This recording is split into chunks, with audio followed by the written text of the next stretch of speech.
Hello everyone and welcome to another video by Centipede Geek. So I guess you can call this a Puppet Master collection video. I'm actually going to be talking just about the first 3 Puppet Master movies. If you wanted to see it here, this one has the 9 movies. The first is in the Xbox. Anyways, I mainly want to talk about mainly 2 and 3 because those are the ones that my wife and I watched just recently. They're the most fresh in my mind. We all seen the most. If you're a big horror buff, a horror fan like I am, we've all seen the first Puppet Master movie that came out in the early, I believe in the early or mid 80s, and it kind of starts off that puppet franchise, and I like that one a lot for the most part. I think the iconic scene that we all remember is towards the end, and you actually learn more about these puppets in 2 and 3, so I won't spoil it if you haven't watched those. Is whenever the leeches come out of the puppet's mouth and they end up killing the guy and falling in the mouth of that guy, or at least that's what happens in the third one, and I believe the first one also. Probably the most iconic scene, and probably I've only seen 1 through 3, but I imagine once I go along and watch all of them, and to lead up to the most recent one, I believe it's called the Littlest something, R-E-I-C-H, I believe, something like that.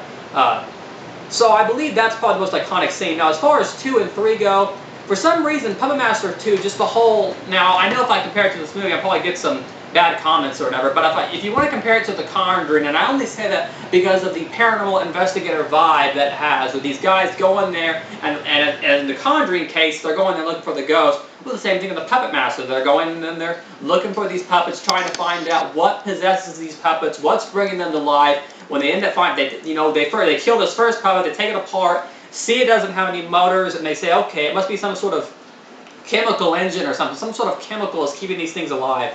So I kind of like that whole vibe of it, and plus the guy, whoever plays, whatever his name is, Andre Tolan or whatever his name is, the old guy, the guy from Egypt, that first learned it in Egypt. I like the flashback scenes, and I like the guy who played him. For some reason, his conversations with the puppets really had some, I thought had some good chemistry as far as the second one go. It was really cool seeing his performance. And then as far as the third one goes, the third one kind of took me off guard, and I know if you look it up, I want to say on Wikipedia or somewhere, and I believe I looked up years ago, that they said there were some sort of inconsistencies. As far as me, myself, I didn't notice any inconsistencies, but I want to say it was the third movie. It might be somewhere along the franchise, but the third movie was kind of cool because, it involves the history, it involves the Nazis, and you find out some really cool backstories about the puppets, and I wish I actually had a picture on here.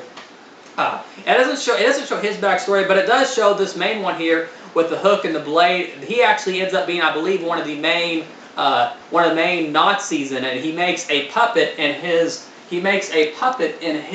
likeness. So I thought that was really neat. So you get to learn about his backstory, and like I said, the other ones aren't on there. But there's another bigger puppet with a sweater, with a red sweater, and I believe he is a truck driver. And then probably the most, like I said earlier, the most iconic puppet, which ends up being his wife, Elsa, is the one that has, you end up seeing him, get the jar of leeches. He says some quote kind of like, they'll suck the life out of you just like they sucked the life out of him by killing his wife. He puts his life's, essence or body or spirit, whatever you want to call it, in that puppet, and ends up putting leeches inside of it. So like I said, there's some really cool backstories in there, and I just thought the whole vibe of it taking place in Berlin, Germany, and being 1941, that was just really cool. I thought really unexpected, because I did not expect the third one, Puppet Master 3, Tolan's Revenge, I did not expect the third movie to be a prequel like that. I figured it would just pick up, directly after that. Anyways, so I guess that kind of caps off my Puppet Master collection.